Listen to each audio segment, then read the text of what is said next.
আসসালামু আলাইকুম সুপ্রিয় নবম শ্রেণীর শিক্ষার্থীবৃন্দ, বনশ্রী ন্যাশনাল আইডিয়াল স্কুল কর্তৃক আয়োজিত বিএনআইএস হোম স্কুলে তোমাদের স্বাগত জানাচ্ছি। আমি আবুল কালাম আজাদ, সহকারী শিক্ষক বাংলা। সুপ্রিয় শিক্ষার্থীবৃন্দ, আমাদের আজকের 18তম ক্লাস। আজকের এই 18তম ক্লাসের আলোচ্য বিষয় হচ্ছে ক্রিয়াপদ, যা তোমাদের ব্যাকরণের বাংলা ব্যাকরণের 4র্থ অধ্যায়ের 2য় পরিচ্ছেদ। আমরা আজকে ক্রিয়াপদের বিস্তারিত আলোচনা করব। আমরা আজকে কী বিষয় নিয়ে আলোচনা করব? ক্রিয়াপদ কি, ক্রিয়াপদ বাক্যে কয়ভাবে থাকে, ভাব প্রকাশের দিক থেকে ক্রিয়াপদ কত প্রকার ও কী কী, কর্মের দিক থেকে ক্রিয়াপদ কত প্রকার ও কী কী, এবং ক্রিয়ার ভাব কি এবং এটা কত ধরনের, এই বিষয় নিয়ে আমরা আজকে বিস্তারিত কথা বলবো। সুপ্রিয় শিক্ষার্থীরা, আমরা কিন্তু ক্রিয়াপদ কি এটা ছোট থেকেই জানি যে ক্রিয়া মানে হচ্ছে ভার্ব, যা দ্বারা কোনো কিছু খাওয়া দাওয়া করা, হওয়া যাওয়া ইত্যাদি বোঝায়, সেটাই হচ্ছে ক্রিয়াপদ। অর্থাৎ কার্য সম্পাদন করলেই সেটাকে আমরা ক্রিয়াপদ বলি। কিন্তু এই ক্রিয়াপদ বাক্যে কিন্তু দুইভাবে থাকতে পারে।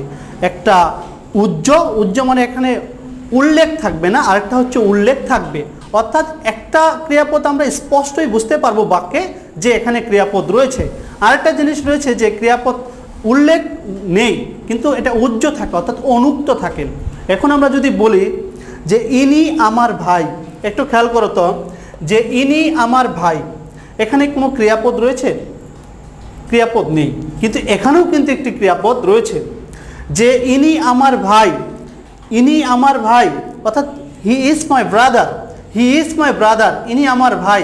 তাহলে একটু দেখো তো, ইনি আমার ভাই হন, এই যে হন বা হয়, এই ক্রিয়াপদটা কিন্তু এখানে উজ্জ রয়েছে, অর্থাৎ এখানে উল্লেখ নেই। তার মানে ক্রিয়াপদ, আমরা তো একটা বাক্যে যেমন ছেলেরা ফুটবল খেলে, ছেলেরা ফুটবল খেলে, এখানে খেলে কিন্তু স্পষ্ট রয়েছে এই বাক্যে যে খেলে একটি ক্রিয়াপদ, এটা দেখা যাচ্ছে এবং দেখেই বোঝা যাচ্ছে। কিন্তু এই বাক্যটি যখন থাকবে যে ইনি আমার ভাই, তখন কিন্তু এখানে কোনো ক্রিয়াপদ নেই। ক্রিয়াপদ নেই মানে কি, এখানে উজ্জ রয়েছে, অর্থাৎ ক্রিয়াপদটা উল্লেখ নেই কিন্তু লুকায়িত রয়েছে। এই লুকায়িত থাকাটাই মানে হচ্ছে উজ্জ থাকা বা অনুক্ত থাকা। তোমরা একটা জিনিস খেয়াল করবে, কোনো ক্রিয়াপদ ছাড়া কিন্তু কোনো বাক্য গঠন হতে পারে না। আরেকটা উদাহরণ দেখো, তোমার মা কেমন। আমরা বলি না তোমার মা কেমন, আসলে তোমার মা কেমন মানে কি, তোমার মা কেমন আছেন। তার মানে এতটুকুই যদি আমরা বলি তোমার মা কেমন, তাহলে কিন্তু এখানে আছেন শব্দটা কিন্তু এই বাক্যের মধ্যে লুকায়িত রয়েছে, অর্থাৎ আছেন হচ্ছে এই বাক্যের ক্রিয়াপদ, এখানেও কিন্তু উজ্জ রয়েছে। তার মানে এখানে দুইটা জিনিস দেখো, একটা হচ্ছে হন, একটা হচ্ছে আছেন। দুইটি ধাতু রয়েছে, একটা হচ্ছে হ আর একটা হচ্ছে আজ।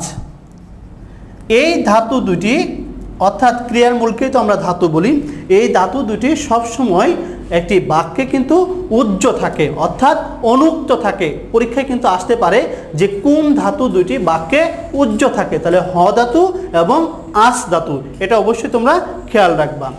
এবার তোমরা একটু খেয়াল করো যে ক্রিয়াপদ বাক্যে কয় ভাগে বসতে আমরা বলে দিলাম যে দুইভাবে।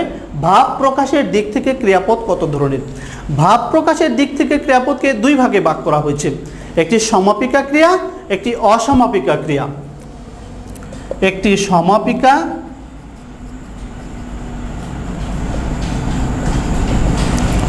আর একটি অসমাপিকা ক্রিয়া।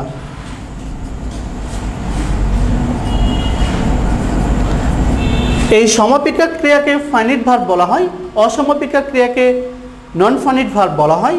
সমাপিকা ক্রিয়া যদি কোনো বাক্যে থাকে তাহলে ওই ক্রিয়া দ্বারা ওই বাক্যের অর্থ পরিপূর্ণভাবে বোঝা যায়। কি বললাম? যে বাক্যে সমাপিকা ক্রিয়াপদ থাকবে, ওই ক্রিয়াপদ দ্বারা ওই বাক্যের পরিপূর্ণ অর্থ প্রকাশ পাবে, তখন সেটাকে আমরা বলবো সমাপিকা ক্রিয়া। আর যদি সমাপিকা ক্রিয়া কোনো বাক্যে না থাকে তাহলে তো সেটা বাক্যই হবে না। একটু আমরা উদাহরণ দিই, যেমন ছেলেরা মাঠে ফুটবল খেলে, তাহলে এই বাক্যে ক্রিয়াপদ কোনটি? খেলে। তাহলে দেখো তো, এই খেলে দ্বারা কি এই বাক্যের পরিপূর্ণ অর্থ প্রকাশিত হয়েছে যে ছেলেরা মাঠে ফুটবল খেলে? হ্যাঁ, অর্থাৎ এই খেলে দ্বারা কিন্তু বাক্যের পরিপূর্ণ অর্থ প্রকাশিত হয়েছে। তার মানে এই খেলে হচ্ছে এখানে সমাপিকা ক্রিয়া, অবশ্যই খেয়াল রাখবে, এটা হচ্ছে সমাপিকা ক্রিয়া। তার মানে এই কোনো বাক্যে যদি ওই ক্রিয়াপদ দ্বারা ওই বাক্যের পরিপূর্ণ অর্থ প্রকাশিত হয় তাহলে সেই ক্রিয়াপদটিকে আমরা সমাপিকা ক্রিয়া বলবো। এবার আমরা একটু অসমাপিকা ক্রিয়ার একটা উদাহরণ জেনে নিই। আমি যদি বলি আমি বাড়ি গিয়ে, দেখো তো আমি বাড়ি গিয়ে এতটুকু বলে যদি থেমে যায়, এই বাক্যেও কিন্তু গিয়ে অর্থাৎ গিয়ে মানে যাওয়া, এটাও কিন্তু একটি ভার্ব, কিন্তু এই ভার্ব দ্বারা কি আসলে এই বাক্যের পরিপূর্ণ অর্থ প্রকাশিত পাচ্ছে? নিশ্চয়ই না। তাহলে এটা হচ্ছে একটি অসমাপিকা ক্রিয়া, অর্থাৎ বাক্যের যে ক্রিয়াপদ দ্বারা ওই বাক্যের পরিপূর্ণ অর্থ প্রকাশিত পাবে না তাকেই বলা হয় অসমাপিকা ক্রিয়া। তাহলে আমি বাড়ি গিয়ে, আমি যদি বলি আমি বাড়ি গিয়ে পড়তে বসবো, তখন কিন্তু সেটা একটা পরিপূর্ণ বাক্য হয়। তার মানে এই বাক্যে গিয়ে হচ্ছে একটি অসমাপিকা ক্রিয়া। তাহলে আমরা জানলাম যে সমাপিকা ক্রিয়া এবং অসমাপিকা ক্রিয়া। অর্থাৎ সমাপিকা ক্রিয়া কি জানলাম? যে বাক্যে একটি ক্রিয়াপদ থাকবে, ওই ক্রিয়াপদ দ্বারা ওই বাক্যের পরিপূর্ণ অর্থ প্রকাশিত পেলে সেটাকে আমরা বলবো সমাপিকা ক্রিয়া। আর যে বাক্যে একটি ক্রিয়াপদ থাকে কিন্তু সেই ক্রিয়াপদ দ্বারা ওই বাক্যের পরিপূর্ণ অর্থ প্রকাশিত পাবে না, সেটাকে আমরা বলবো অসমাপিকা ক্রিয়া। এবার আমরা জানবো কর্মের দিক থেকে ক্রিয়াপদকে কয় ভাগে ভাগ করা যায়। কর্মের দিক থেকে ক্রিয়াপদকে 3 ভাবে ভাগ করা যায়। কর্মের দিক থেকে যেমন আমরা বলতে পারি সকর্মক, সকর্মক ক্রিয়া, অকর্মক ক্রিয়া, দ্বিকর্মক ক্রিয়া।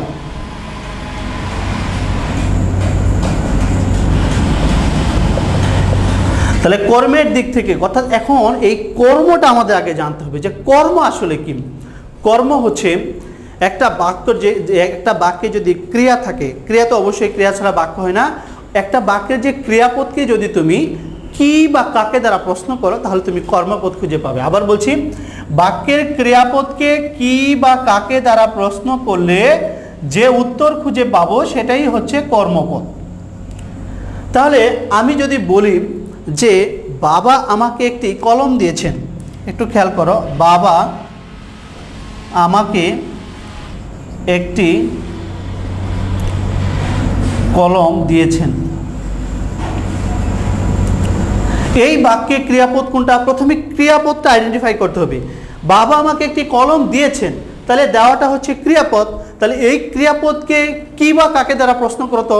যে কি দিয়েছেন, কি দিয়েছেন এই বাক্যে? কলম দিয়েছেন। তাহলে এই কলমটা হচ্ছে কর্মপদ। আবার যদি প্রশ্ন করি কাকে দিয়েছেন? আমাকে দিয়েছেন, তাহলে আমাকেও হচ্ছে কর্মপদ। তাহলে একটু খেয়াল করো, এই বাক্যে কিন্তু আমরা দুটি কর্মপদ পেয়ে গেছি। একটু পরে আমরা জানবো এটা হচ্ছে দ্বিকর্মক ক্রিয়ার উদাহরণ একটি। যে বাবা আমাকে একটি কলম দিয়েছেন, তাহলে প্রথমে আমরা আইডেন্টিফাই করছি এই বাক্যের ক্রিয়াপদ কোনটি। ক্রিয়াপদকে কি বা কাকে দ্বারা প্রশ্ন করলে আমরা কি খুঁজে পাবো? কর্মপদ খুঁজে পাবো। তার মানে এই বাক্যে আমরা কয়টি কর্মপদ খুঁজে পেয়েছি?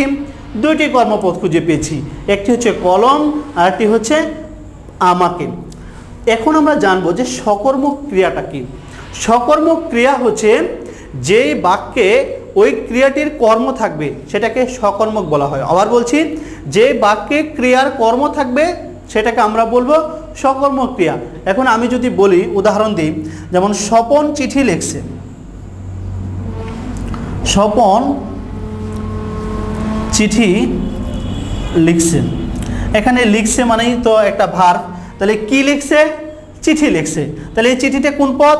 কর্মপদ। কারণ আমরা আগেই জেনেছি ক্রিয়াকে কি বা কাকে দ্বারা প্রশ্ন করলে কর্মপদ পাওয়া যায়। তাহলে এই চিঠি হচ্ছে কর্মপদ। তাহলে স্বপন চিঠি লিখছে, এটা কিন্তু একটি পরিপূর্ণ বাক্য। তাহলে এই বাক্যের ক্রিয়াপদ হচ্ছে লিখছে। লিখছেকে আমরা কি বা কাকে দ্বারা প্রশ্ন করে কর্মপদ পাইলাম। তার মানে এই বাক্যে ক্রিয়ার কিন্তু কর্মপদ রয়েছে। তাহলে এটা হচ্ছে আমাদের সকর্মক ক্রিয়ার উদাহরণ। অর্থাৎ এই চিঠিটা কি? সকর্মক ক্রিয়ার উদাহরণ। তাহলে আমাদের এই বিষয়টা কিন্তু খেয়াল রাখতে হবে, যে বাক্যে ক্রিয়ার কর্ম থাকবে সেটাকে আমরা বলবো সকর্মক। এবার এই বাক্যটাকে যদি আমরা লিখি যে স্বপন লিখছে, এটাও কিন্তু একটা বাক্য হবে যে স্বপন লিখছে। এখন প্রশ্ন করো কি লিখছে, কাকে লিখছে? উত্তর খুঁজে পাই না, তার মানে এখানে এই বাক্যে কর্মপদ নেই, তাহলে এটা হচ্ছে অকর্মক ক্রিয়ার উদাহরণ। আশা করি তোমরা বুঝতে পেরেছ। যদি আমরা ক্রিয়াটাকে কি বা কাকে দ্বারা প্রশ্ন করে যদি কোনো কর্মপদ খুঁজে না পাই, তাহলে সেটাকে আমরা বলবো অকর্মক ক্রিয়ার উদাহরণ। এবার একটু জেনে নেওয়া যাক যে দ্বিকর্মক ক্রিয়াটা আসলে কি। দ্বিকর্মক ক্রিয়া হচ্ছে যে বাক্যের ক্রিয়াপদের দুটি কর্ম থাকবে, অর্থাৎ যে বাক্যের ক্রিয়াপদের দুটি কর্মপদ থাকে তাদেরকে আমরা বলবো দ্বিকর্মক ক্রিয়ার উদাহরণ। যেমন দেখে এই উদাহরণটা, যে বাবা আমাকে একটি কলম দিয়েছেন, তাহলে দিয়েছেন ক্রিয়া, এটা প্রশ্ন করে কয়টা কর্মপদ পেয়েছি, কি দিয়েছেন, কলম দিয়েছেন, কাকে দিয়েছেন, আমাকে দিয়েছেন, তাহলে কলম একটি কর্মপদ, আমাকে একটি কর্মপদ, তাহলে এই বাক্যে কয়টি কর্মপদ রয়েছে, দুটি কর্মপদ রয়েছে, তাহলে এটা হচ্ছে দ্বিকর্মক ক্রিয়ার উদাহরণ। তবে এই দ্বিকর্মক ক্রিয়ার উদাহরণের মধ্যে আরেকটি রয়েছে, এই কর্মপদটাকেও কিন্তু দুই ভাগে ভাগ করা যায়, মুখ্য কর্ম এবং গৌণ কর্ম। অর্থাৎ যেটা প্রাণীবাচক, যেটা জীবন আছে, সেটা হচ্ছে গৌণ কর্ম।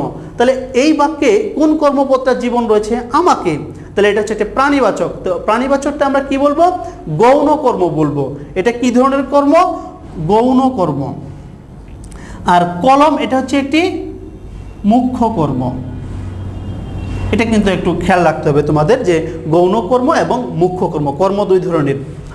এবার আমরা আরো দুই ধরনের ক্রিয়াপদ রয়েছে, একটা হচ্ছে আমাদের যৌগিক ক্রিয়া, আরটা হচ্ছে আমাদের যৌগিক ক্রিয়ার ব্যতীত আরেকটা ক্রিয়াপদ খুব গুরুত্বপূর্ণ, সেটা হচ্ছে প্রযোজক ক্রিয়া। আগে প্রযোজক ক্রিয়া পড়ানোর পরে আমরা যৌগিক ক্রিয়া পড়াবো। প্রযোজক ক্রিয়াটা আসলে কি?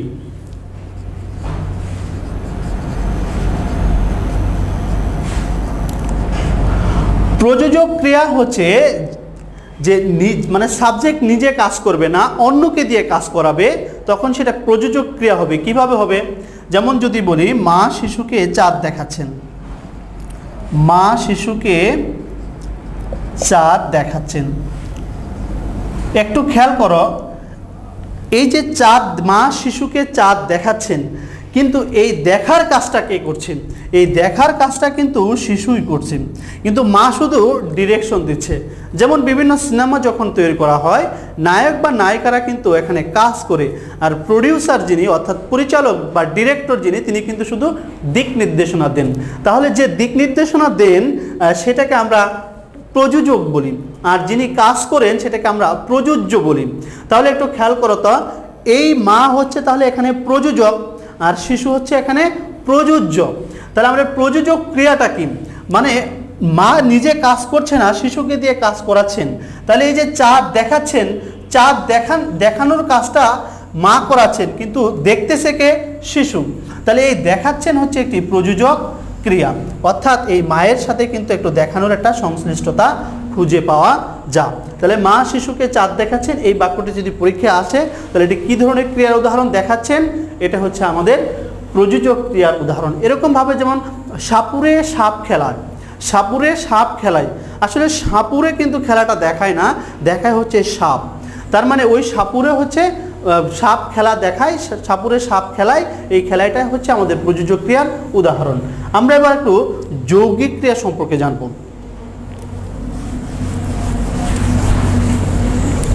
যৌগিক ক্রিয়াটা কি আসলে?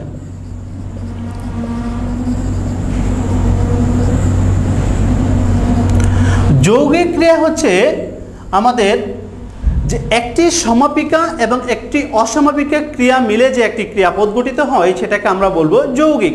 নাম শুনলে বোঝা যায় যৌগিক মানে যোগ করবে, অর্থাৎ একটি সমাপিকা এবং একটি অসমাপিকা ক্রিয়া মিলে যে একটি পদ গঠিত হয়, সেটাকে আমরা বলবো যৌগিক ক্রিয়া। যেমন আমরা যদি বলি সাইরেন বেজে উঠল, বেজে উঠল, একটু দেখো তো, বেজে উঠল, এই বাক্যের সমাপিকা ক্রিয়া কোনটি? উঠল। আমি যদি বলি সাইরেন বেজে, সাইরেন বেজে এতটুকু বলে থেমে যায়, তাহলে কিন্তু এই বাজাটাও কিন্তু একটি ভার্ব, কিন্তু এই ভার্ব দ্বারা কিন্তু এই বাক্যের পরিপূর্ণ অর্থ প্রকাশ পাচ্ছে না। কিন্তু যখনই আমরা বলবো সাইরেন বেজে উঠল, তখন কিন্তু এই বাক্যের পরিপূর্ণ অর্থ প্রকাশ পা। অর্থাৎ আমরা আগে শিখেছি যে ক্রিয়া দ্বারা ওই বাক্যের পরিপূর্ণ অর্থ প্রকাশ পায়, সেটাকে আমরা সমাপিকা ক্রিয়া বলবো। তাহলে এই বাক্যের উঠল হচ্ছে সমাপিকা ক্রিয়া, উঠল হচ্ছে সমাপিকা ক্রিয়া। আর এখানে বেজেটা হচ্ছে অসমাপিকা ক্রিয়া। তাহলে দেখো তো, একটি অসমাপিকা ক্রিয়া এবং একটি সমাপিকা ক্রিয়া মিলে বেজে উঠলো একটি ক্রিয়াপদ গঠিত হয়েছে। তার মানে এই পুরোটাকে আমরা বলতে পারি যৌগিক ক্রিয়ার উদাহরণ। আমি আবারও তোমাদের বোঝার সুবিধার্থে বলে দিচ্ছি, যে বাক্যের ক্রিয়াপদ দ্বারা পরিপূর্ণ অর্থ প্রকাশ পায় সেটাকে আমরা বলি সমাপিকা ক্রিয়া, আর যে ক্রিয়াপদ দ্বারা ওই বাক্যের পরিপূর্ণ অর্থ প্রকাশ পায় না সেটাকে বলি অসমাপিকা ক্রিয়া। তাহলে এই বাক্যে উঠলো হচ্ছে সমাপিকা ক্রিয়া এবং বেজে হচ্ছে একটি অসমাপিকা ক্রিয়া। তাহলে এই অসমাপিকা এবং সমাপিকা ক্রিয়া মিলে যে ক্রিয়াপদটি গঠিত হয়েছে সেই ক্রিয়াপদটির নাম হচ্ছে যৌগিক ক্রিয়া। তাহলে বেজে উঠলো হচ্ছে একটি যৌগিক ক্রিয়ার উদাহরণ। এবার আমরা জানবো আরেকটি ক্রিয়াপদ রয়েছে, সেটা হচ্ছে মিশ্র ক্রিয়া। মিশ্র ক্রিয়া কি ধরনের স্যার? মিশ্র ক্রিয়াটা হচ্ছে আসলে এটা এমন ধরনের ক্রিয়া যে একটি নাউনের পরেও বসতে পারে, একটি বিশেষণের পরেও বসতে পারে। কিভাবে বোঝে? অর্থাৎ আমরা এভাবে বলতে পারি, বিশেষ্য, বিশেষণ অথবা ধন্যাত্মক অব্যয়ের পরে কর, হ, দে, খা, ছাড়, মার ইত্যাদি ধাতু যোগ হয়ে যে ক্রিয়াপদ গঠিত হয় সেটাকে আমরা বলতে পারি মিশ্র ক্রিয়া। একটি উদাহরণের মাধ্যমে জেনে যাওয়া যাক, যে আমরা বললাম যে আমরা তাজমহল দর্শন করলাম। এই বাক্যের ক্রিয়াপদ কোনটি? এই বাক্যের ক্রিয়াপদ হচ্ছে করলাম। তাহলে এই বাক্যের ক্রিয়াপদ যদি করলাম হয় তাহলে এটার নামকরণ আমরা কেন মিশ্র ক্রিয়া বলবো? আমরা বলেছিলাম যে যে বাক্যের বিশেষ্য, বিশেষণ এবং ধন্যাত্মক অব্যয়ের পরে একটি ক্রিয়াপদ যোগ হয় সেটাকে আমরা মিশ্র ক্রিয়া বলি। তাহলে একটু খেয়াল করো তো, এই দর্শন হচ্ছে এটা কি ক্রিয়াপদ? নিশ্চয়ই না, এটা হচ্ছে কিন্তু একটি নাউন অর্থাৎ বিশেষ্য। এটা কি ধরনের বিশেষ্য তোমাদের মনে আছে? তোমাদের বিশেষ্য ক্লাসে কিন্তু বলেছিলাম এটি হচ্ছে একটি ভাববাচক বিশেষ্য, অর্থাৎ এই বিশেষ্যটি ক্রিয়াপদ থেকে আগত, এই জন্য এটা দেখার কাজটাকে দর্শন বলা হয়েছে। তাহলে দর্শনটা হচ্ছে আমাদের একটি বিশেষ্য, এই বিশেষ্যর পরে একটি করলাম, একটি ক্রিয়াপদ বসেছে, অর্থাৎ এই দর্শন করলাম এই পুরোটাই হচ্ছে আমাদের মিশ্র ক্রিয়া। আবার বলতে পারি যেমন তোমায় দেখে প্রীত হলাম, অর্থাৎ তোমায় দেখে প্রীত হলাম মানে তোমায় দেখে খুশি হলাম। এই যে প্রীত, এটি একটি বিশেষণ, বিশেষণের পরে একটি ক্রিয়া বসছে, তাহলে প্রীত হলাম পুরোটাই হচ্ছে আমাদের একটি মিশ্র ক্রিয়ার উদাহরণ। আশা করি তোমাদের এই উদাহরণগুলোই কিন্তু পরীক্ষায় ম্যাক্সিমাম জায়গায় পরীক্ষায় এসেছে, কারণ এগুলো তোমাদের মূল যে পাঠ্য বই রয়েছে সেই পাঠ্য বই থেকে উদাহরণ নেওয়া। এবার আমরা একে একে কর্মের দিক থেকে ক্রিয়াপদ জানলাম, কর্মের দিক থেকে ছাড়া যে প্রযোজক ক্রিয়া, মিশ্র ক্রিয়া এবং যৌগিক ক্রিয়া সম্পর্কে জানলাম। এর মধ্যে আমাদের ক্রিয়াপদের আরেকটি জিনিস খুব গুরুত্বপূর্ণ যা পরীক্ষায় বারংবার প্রশ্ন এসেছে, সেটা হচ্ছে ক্রিয়ার ভাব। এই ক্রিয়ার ভাব আবার কি আসলে? একটু খেয়াল করো যে আমরা যখন কথা বলি তখন কিন্তু বিভিন্ন অঙ্গভঙ্গিতে বা বাকভঙ্গিতে কথা বলি। এই কথা বলার ধরন বা একটা ক্রিয়াপদ কোন জায়গায় কিভাবে বসে, যেমন আমি বললাম তুমি ভালো করে পড়াশোনা করো, তুমি ভালো করে পড়াশোনা করো, অথবা তোমাকে বলে গেলাম যে আমি আসা পর্যন্ত তুমি পড়বে। আবার বললাম তুমি এখনো পড়ছো, আবার বললাম তুমি পড়ছো না কেন। তার মানে দেখো এই পড়া ক্রিয়াপদকে কিন্তু আমরা বিভিন্নভাবে ব্যবহার করলাম। এই যে বাক্যের যে ক্রিয়াপদের যে ভিন্নতা, বাক্যভেদে যে ব্যবহার করছি, এই দিক থেকে ক্রিয়াপদের একটা ভাব আসে। এই ক্রিয়ার ভাব আবার 4 ধরনের। ক্রিয়ার ভাব কয় ধরনের? 4 ধরনের। কি কি ধরনের আমরা একটু জানবো। 1 নম্বর হচ্ছে নির্দেশক ভাব, নির্দেশক ভাব, অনুজ্ঞা ভাব, তারপরে হচ্ছে নির্দেশক ভাব, অনুজ্ঞা ভাব,